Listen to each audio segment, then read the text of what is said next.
You're watching the HubCast, a production of MonctonSports.com, brought to you by Creative Clothing and the Dieppe Driving School. And now your hosts, Shawn McKay and Chris Dobson. What's up, everybody? Welcome to HubCast, Episode 6. I'm Chris. And I'm Shawn. We really hope you enjoyed our two-part series with Chris Collins. We can't thank Chris enough for allowing us to sit down with him to hear his story. In case you missed it, make sure you check it out on MonctonSports.com. Let's jump right into it because high school football season kicked off in early September. In the 12-man league, we have my Riverview High Royals currently atop the Eastern Conference. The other four Moncton teams, the Matthew Martin Matadors, Moncton High Purple Knights, McNaughton Highlanders, and the Harrison Trumbull Trojans are currently trailing in the standings. We'll actually be meeting with these four teams for our next episode of the HubCast. In the 10-man league, the Odyssey Olympians are performing well despite being in a rebuilding season. As Coach Diodati told us before the season started, his team would surprise many people. In university sports, we have the men's and women's hockey teams about to drop the puck, and in soccer, the men's team is playing close to 500, while the women's team is holding on to first place in the AUS women's soccer standings.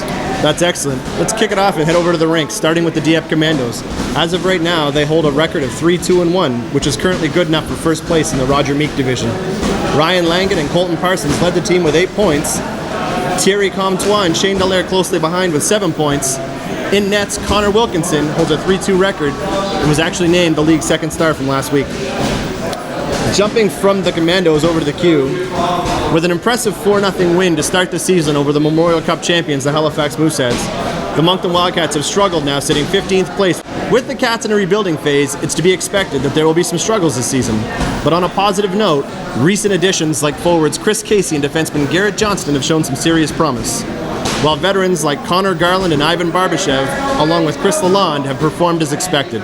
It still remains to be seen if Cats Euro pick Vladimir Kachev will make the roster at some point. We're really hoping to see him soon. Also, side note that minor hockey is about to start, so we want to wish all the kids and their families a fun and safe hockey season. Today we're at Baraly's boxing gym on St. George Street, learning more about the Moncton boxing scene. Chris had a chance to catch up to boxing coach Jeff McKay. Let's throw it over to him. I heard something interesting, and that is the motto of the gym. I heard that it's better to build boys than to mend men. Can you explain what this means? Yeah, I can explain that. When you get a young kid coming into that ring, doesn't know anything, first time in the gym, you can show them everything, all the details, the right way, right from the right time. But if you get somebody that's been training in a different gym, has a whole bunch of bad habits, it's going to take a while to reprogram them, take away those bad habits, and then you got to start putting in the good skills and all that stuff.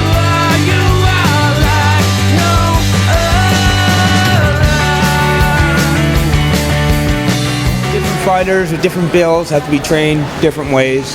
Every kid that comes into the gym, I tell them the same thing. Give me 100%, I'll give you 100% right back.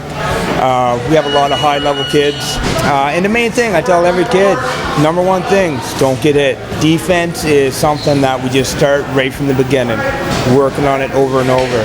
I kind of joke around with the kids. I tell them that it's like Christmas. It's better to give than receive. And we're very generous here.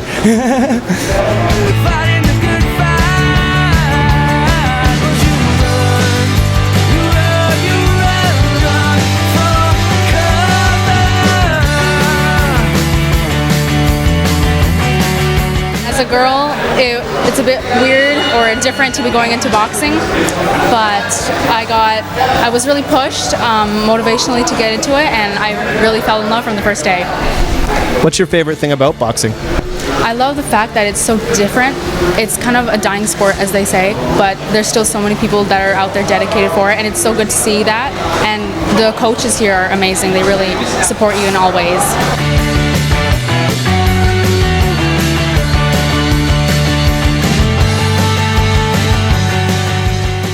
I was nervous, like most other people who think of boxing. I thought it was kind of a rough sport. I could get hurt very easily, but well, I took a chance and I like it. I really do. That's what most people have to do. They just have to take a chance, and that's basically it. What's your favorite thing about boxing? Well, I like how it keeps me in shape, that's for sure. 2 years ago when I started, I was not how I was right now. That's for sure.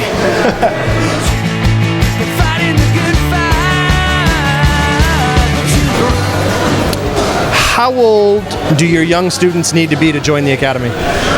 Any age. We have 2-year-olds here. What equipment do your students need? Shoes and shorts and t-shirt. How often do you guys have classes here? 7 days a week. Are all of your coaches qualified? Yes, certified. Do students have to compete in the ring? No.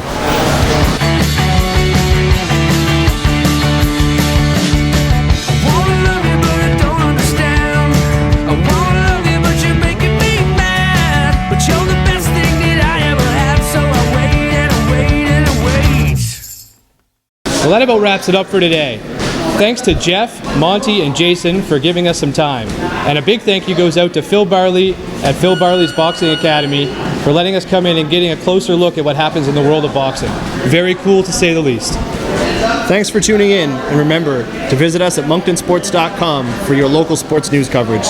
You can follow us on Twitter at Moncton Sports and like us on Facebook. See you next time.